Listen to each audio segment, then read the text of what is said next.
Nagkausap na sina Daryl at Sarina at sinabi ni Daryl na okay na sila pero alam niyang may tampo pa rin si Sarina.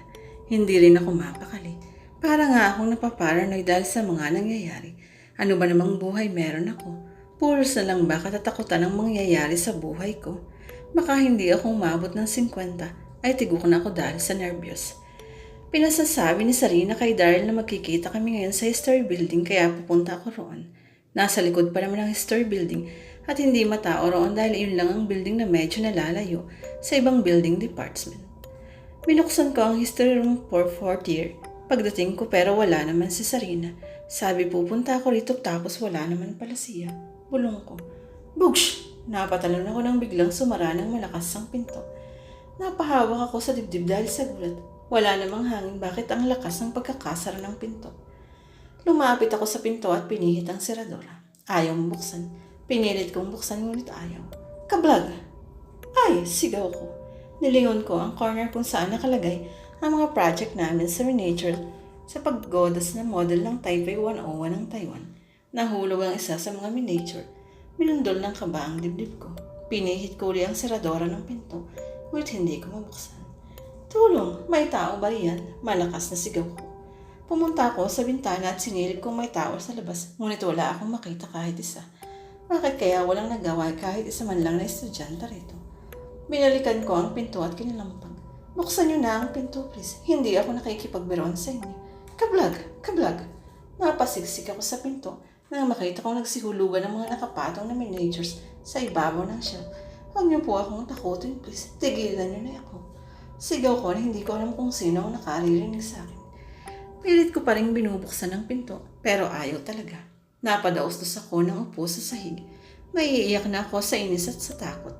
Nang magawi ang tingin ko sa corner na iyon, ay napahumindig ang balahibo ko nang makita ang umangat sa era ang modelo ng Taipei 101 at nakaturo sa direksyon ko ang matulis na dulo niyon. Inabot ng kamay ko ang seradora ng pinto at pilit binubuksan habang hindi inaalis ang tingin sa modelo ng Taipei 101 na nakalutang sa ere. Nakatuon ang mga mata ko sa dulo noon na nakaharap sa akin. Sarina, tulungan mo ako rito, please. Sigaw ko kahit hindi ko alam kung may makaririnig sa akin sa labas. Sarina, please. Mabilis akong umiwas ang nakita kong lumipad papunta sa akin ang modelo ng Taipei 101. Grabe ang kaba sa dibdib ko nang tinignan ang matulis na dulo nun na nakadikit sa pinto. Kung hindi ako nakaiwas, siguradong mumuuna sa akin ang matulis na dulo na yun. Sumilip uli ako sa bintana. Sarina, may tao ba riyan? Tulungan niyo ako rito. Please tulungan niyo ako. Nagimbal ako na magsigalawan ng mga silya. Hindi na magandang biro to Sarina. Malakas kong tawag. Natumba na ang ilang silya at wala na sa pagkakaayos. Oh my God, Diyos ko tulungan po ninyo ako. Pinukpo ko ang pinto dahil sa frustrations. Nalalabo na ang mga mata ko dahil sa luha at hindi ko na alam ang gagawin. Wala na akong ibang naririnig kundi ang lakas ng kabulong ng dibdib ko at ang utak ko na parang nablangko dahil sa mga nakikita at nangyayari sa akin. Sigaw ko nang umangat ang isang silya. Mabilis din akong umiwas nang tumapon na yun papunta sa akin. Parang ibinabato sa akin. Kanina ang modelo ng Taipei 101, ngayon naman silya. Gusto yata akong patayin sa takot dito.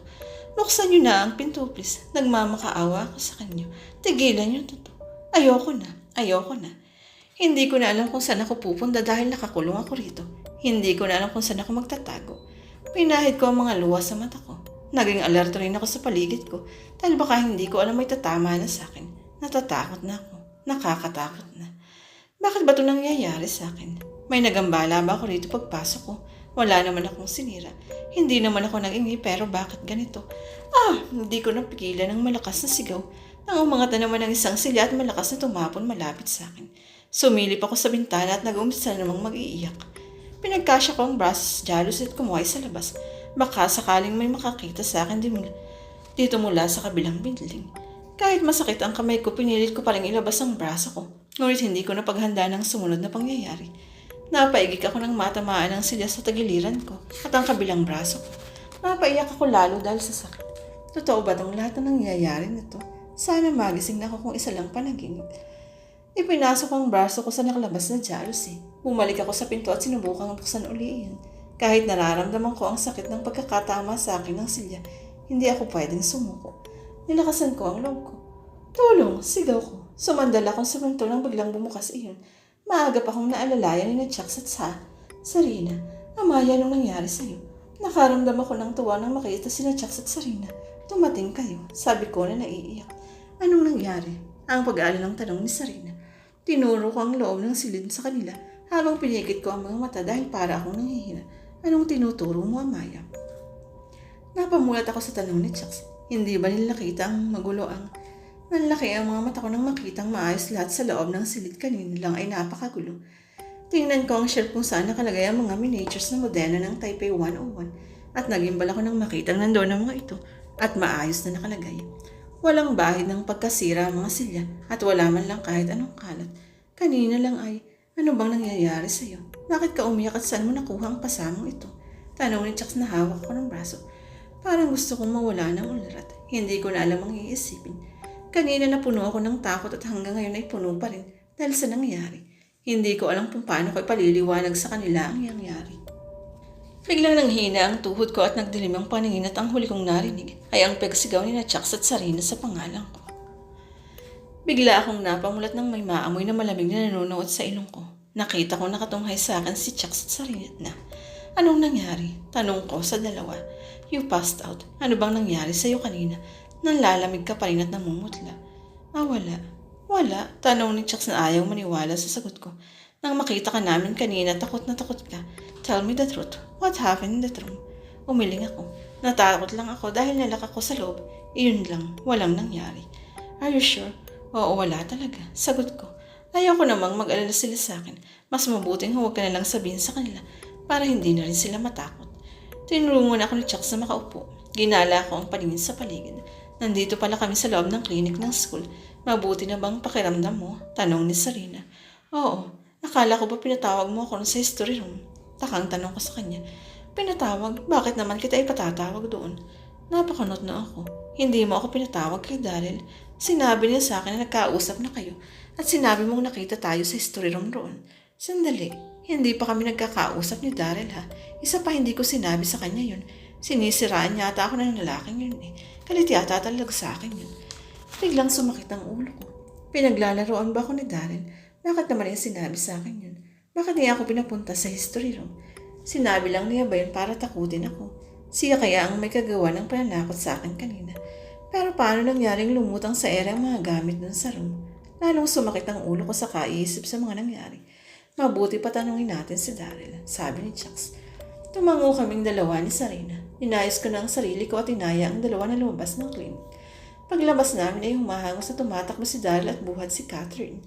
Ano nangyari? Nag-aalang tanong ko kay Daryl. Maraming nakasunod sa kanila na kaklase namin at nakasunod din ang isa sa mga guro namin. Nakatingin na rin sa direksyon namin ng ibang estudyante. Pagbuksan niyo muna ko ng pinto. Nasaan si Miss Chua? Kailangan niyang matingnan ngayon din si Catherine. May kinuha lang sa laboratory, tatawagin ko. Sagot ni Chucks at mabilis na umalis para tawagan si Miss Chua, ang nurse sa clinic na yun. Daryl, ano bang nangyari kay Catherine? Nahulog sa upo ang semento, Sarina. Sagot ni Daryl habang inihiga ang walang malay ni si Catherine sa nag-iisang kama sa clinic ng school. Bakit? Bakit siya nahulog? Tanong ko.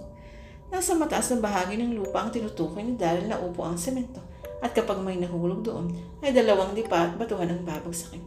Nakita ko siyang may inaabot sa ibabang bahagi ng bato. I warned her na baka mahulog siya pero hindi naman nakinig. Anong inaabot niya ron? Tanong ni Sarina. Hindi ko alam. The next thing I knew, nahulog na siya. God, sana wala siyang bone fracture. Sagot ko.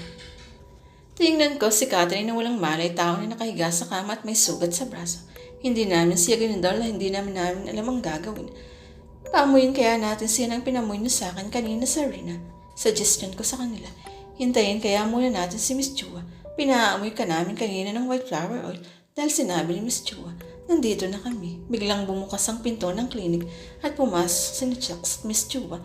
I heard what happened. Hindi ba binalaan kayo na huwag tumambay doon? Ceremony, Miss Chua.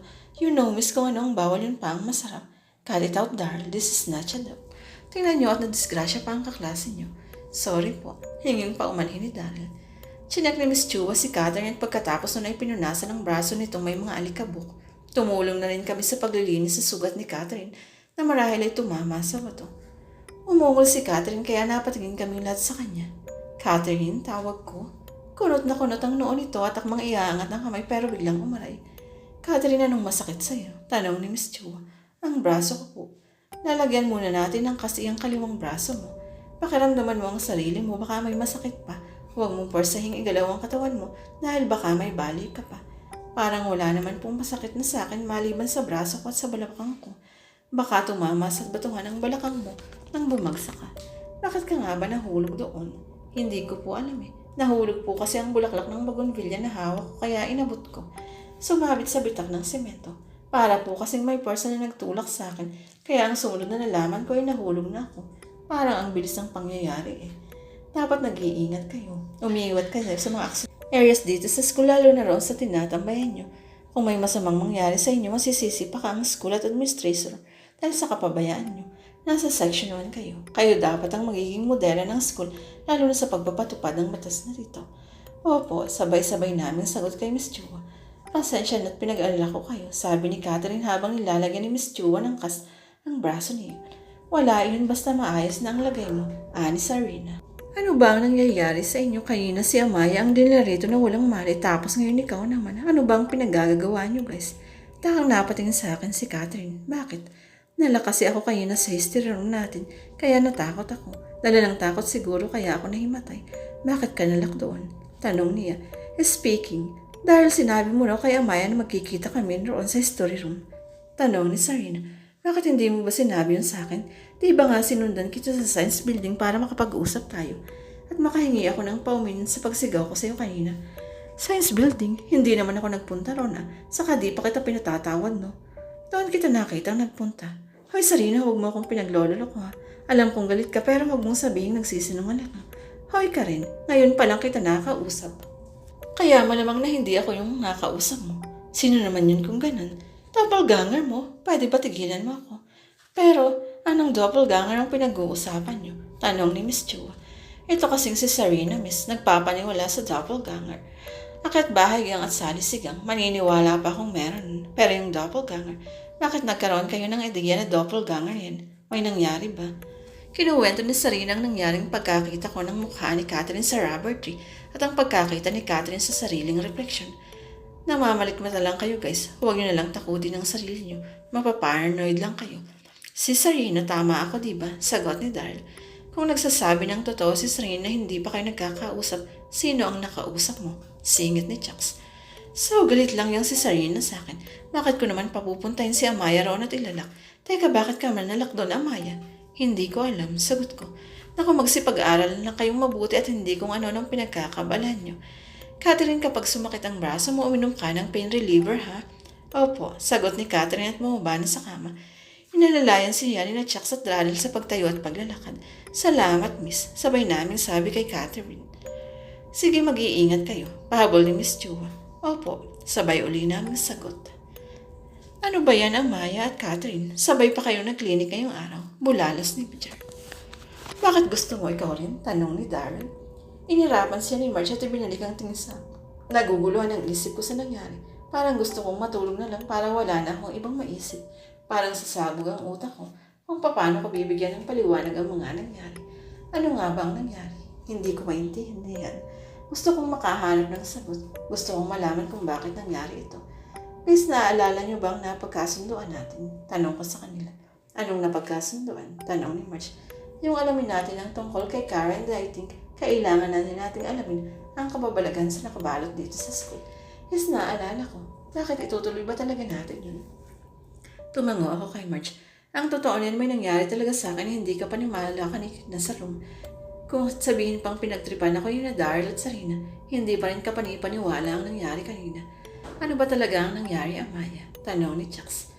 Kinuwento ko sa kanila ang nangyari at tulad ng inaasahan ko, ay hindi sila lubos na naniniwala.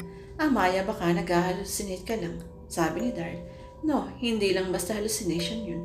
Kung nag-hallucinate lang ako, bakit may pasa ako sa braso? Kung totoo ang sinasabi mo, sino naman kaya ang may kagawin at bakit ka gustong saktan? Hindi ko alam, Chucks. May kinalaman din kaya sa nangyari kay Catherine? Tanong ni Sarina. Ayan ka na naman. Bakit ba ang hilig mong pagdudugtungin ang mga pangyayari? Detective Conan, ikaw ba yan? Sarkastikong nanong ni Daryl kay Sarina. Pwede ba, Daryl? Kung ayaw mong mag-isip, huwag ka na lang makisama sa pinag-uusapan namin, okay? Napipiko na ako sa'yo eh. Huwag kang mag-alala, Sarina. The feeling is mutual. Yan na nga kayo mga paranoid. Napailing na lang ako. Lately nag-aaway lagi na sina Sarina at dahil sa mga nangyayari. Si Sarina lubos ang paniniwala sa mga hindi nakikitang nilalang at si Daryl naman ay sarado ang isip sa mga nun. Walk out, Queen. Bulong ni Sarina. Amayago ka pa ba sa plano nating pagtuklas ng tungkol kay Karen? Tumango ako kay Sarina. Oo. Sabihin niyo lang sa akin kung kailangan niyo ang tulong ko. Salamat, Jax. Sasama ako. Presenta ni Marge. Alam kong sasama rin sa atin si Roxy. Medyo malakas naman ang loob nun eh. Well, medyo lang naman. Mag-research muna kayo. Catherine, sasama ka pa ba sa amin? Sa library kami mag-uumpisa. Sasama ako. Tama sigurong sa library tayo mag-umpisa. Alamin muna natin ang history ng school. Sandali. Kung history ng school ang gusto nating alamin, may alam akong lugar kung saan